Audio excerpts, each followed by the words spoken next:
Assalamualaikum warahmatullahi wabarakatuh. Hajime Maste. Watashi wa Yani Rizky Amalia des. Watashi wa Ju Ninansei des. Jadi di sini saya akan mempresentasikan tentang budaya sekolah di Jepang. Budaya sekolah di Jepang dengan budaya sekolah di Indonesia tentunya sangat berbeda. Nah, di sini kalau di Jepang itu penerimaan siswa baru atau disebut dalam bahasa Jepang sebagai Nyugasuki dilaksanakan pada 1 April atau dalam bahasa Jepangnya disebut dengan Shigatsu Suitachi.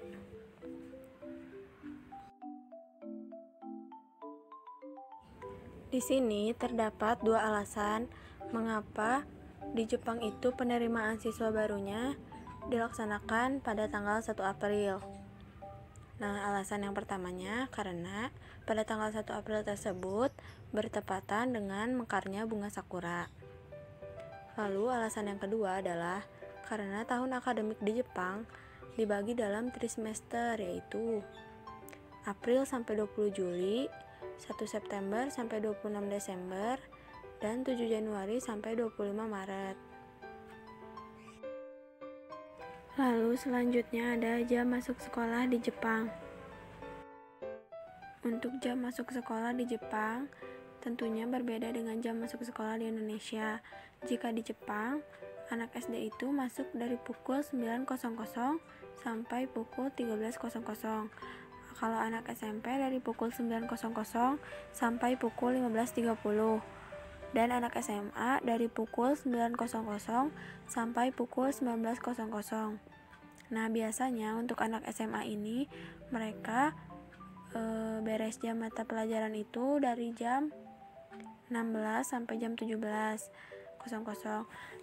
Biasanya mereka itu melanjutkan kegiatan ekstrakurikuler, jadi mereka sampai jam 19.00. Di sini terdapat alasan kenapa di Jepang itu masuk sekolah pada pukul 9.00. Nah, yang alasan yang utamanya itu karena kalau kisaran jam 7 kondisinya itu di Jepang masih gelap. Jadi kalau ibarat di Indonesia itu jam 7-nya di Jepang itu di Indonesia masih sekitar jam 5 atau jam 6 subuh. Jadi tidak memungkinkan untuk pergi ke sekolah karena masih gelap. Jadi mereka memulai pelajaran pada pukul 9.00. Setibanya di sekolah. Biasanya setibanya di sekolah, siswa dan siswi di Jepang itu mereka akan langsung mengganti sepatu mereka dengan menggunakan sepatu khusus atau dalam bahasa Jepangnya disebut uwabaki. Nah, tujuannya itu adalah untuk menghindari kesenjangan sosial. Nah, jadi mereka itu biasanya kalau berangkat dari rumah itu mereka menggunakan sepatu mereka masing-masing, sepatu pribadi. Nah, ketika mereka sudah sampai di sekolah, mereka akan langsung mengganti sepatu mereka dengan menggunakan sepatu khusus untuk di kelas atau di ruangan. Selanjutnya ada memberi salam kepada guru. Memberi salam kepada guru yang biasa digunakan ketika guru akan mengajar adalah yang pertama, berdiri atau bahasa Jepangnya kiritsu. Yang kedua, menganggukkan kepala dan badan, bahasa Jepangnya pei. Dan yang ketiga, kembali ke posisi duduk, bahasa Jepangnya chakuseki. Lalu selanjutnya ada jam istirahat. Biasanya pada saat jam istirahat, siswa dan siswi di Jepang itu mereka akan membawa bekal makanan atau dalam bahasa Jepang disebut dengan obento. Nah, tempat mereka untuk beristirahat pun tentunya berbeda-beda. Ada yang memilih untuk di ruang kelas, bahasa Jepangnya kyoshitsu. Ada yang memilih di kantin, bahasa Jepangnya sokudo, dan juga ada yang memilih di atap atau bahasa Jepangnya okujo. Maksudnya di atap ini adalah kalau misalnya di Indonesia itu atap itu sama seperti rooftop. Jadi mereka kalau di Jepang itu ada tempat rooftopnya khusus buat istirahat dan berkumpul-kumpul. Nah, biasanya kalau siswa di Jepang itu, mereka kalau misalnya sudah selesai 1 jam pelajaran, maka akan ada istirahat selama 15 menit.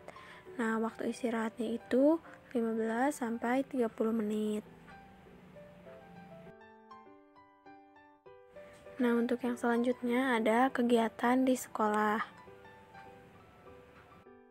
Kegiatan di sekolah para siswa dan siswi di Jepang terdapat beberapa kemiripan dengan sekolah di Indonesia. Nah, kalau misalnya di Jepang itu, kegiatan yang pertamanya ada Bunkasai atau artinya itu festival budaya. Nah, Bunkasai ini umumnya terdapat rumah hantu, rumah peramal, karena di Jepang itu mereka percaya akan peramal. Nah, kalau misalnya di Indonesia mungkin sama aja kayak pameran budaya atau pameran seni. Kalau misalnya di SMK 1 sama aja kayak acara open house. Selanjutnya, kegiatan di sekolah di Jepang itu ada Taikusai atau class meeting. Nah, untuk kegiatan class meeting ini tentunya sudah tidak asing lagi bagi pelajar di Indonesia, karena di Indonesia juga selalu mengadakan class meeting setiap selesai ulangan akhir semester. Nah, Taikusai atau class meeting ini yaitu festival olahraga untuk siswa SMP, SMA, dan universitas. Nah, biasanya kalau misalnya untuk anak TK dan SD itu namanya hari olahraga atau dalam bahasa Jepangnya adalah undokai. Untuk kegiatan Taikusai atau class meet di Jepang dan di Indonesia tentunya sama ya.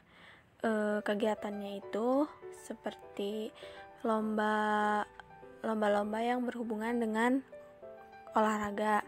Contohnya seperti lomba bola basket, bola voli, dan sepak bola. Untuk kegiatan Taikusai ini biasanya di Jepang dilaksanakan pada bulan Oktober. Kegiatan selanjutnya ada Bukatsudo atau ekstrakurikuler. Bukatsudo atau ekstrakurikuler adalah bagian besar kehidupan sekolah bagi siswa di Jepang. Sekolah di seluruh negeri dari sekolah dasar hingga perguruan tinggi memiliki kegiatan khusus setelah kelas untuk siswa.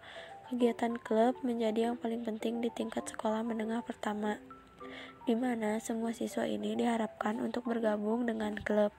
Jenis-jenis klub bervariasi dari sekolah ke sekolah, tetapi mereka kebanyakan adalah tim olahraga. Dalam kegiatan Bukatsudo ini, klub umumnya berputar di sekitar kegiatan olahraga atau budaya. Kegiatan mereka sebagian besar diatur oleh siswa sendiri. Ada klub untuk olahraga seperti bola basket, sepak bola, renang, tenis meja, bulu tangkis, dan bola voli. Nah, sedangkan klub untuk kegiatan budayanya yaitu seni visual, merangkai bunga, upacara minum teh, band kuningan, dan drama. Dan hampir semua siswa itu bergabung dengan satu klub atau lainnya. Nah, kegiatan selanjutnya ada Shouji Touban atau piket. Untuk kegiatan Shouji Touban atau piket di Jepang ini dilakukannya itu oleh semua siswa dan siswi. Nah, biasanya mereka itu melakukannya setelah selesai jam pelajaran, karena di Jepang itu tidak ada tukang bersih-bersih, jadi kebersihan lingkungan sekolah itu merupakan tanggung jawab seluruh murid. Ada Juku atau bimbel. Bimbel ini diadakan setelah pulang sekolah hingga malam hari. Tujuannya adalah untuk mencegah remedial atau dalam bahasa Jepangnya disebut kosu. Biasanya di sana siswa dan siswi di Jepang itu sangat menghindari remedial. karena remedial di sana itu diadakannya pada saat liburan. Jadi kalau misalnya nilai mereka kecil, mereka harus pergi ke sekolah di saat orang lain sedang berlibur. Jadi mereka sangat menghindari itu. Nah, KKM di sana itu kurang lebihnya adalah 40. Mungkin cukup sekian materi yang dapat saya sampaikan. Mohon maaf apabila terdapat banyak kesalahan. Wassalamualaikum warahmatullahi wabarakatuh. Arigatou gozaimasu.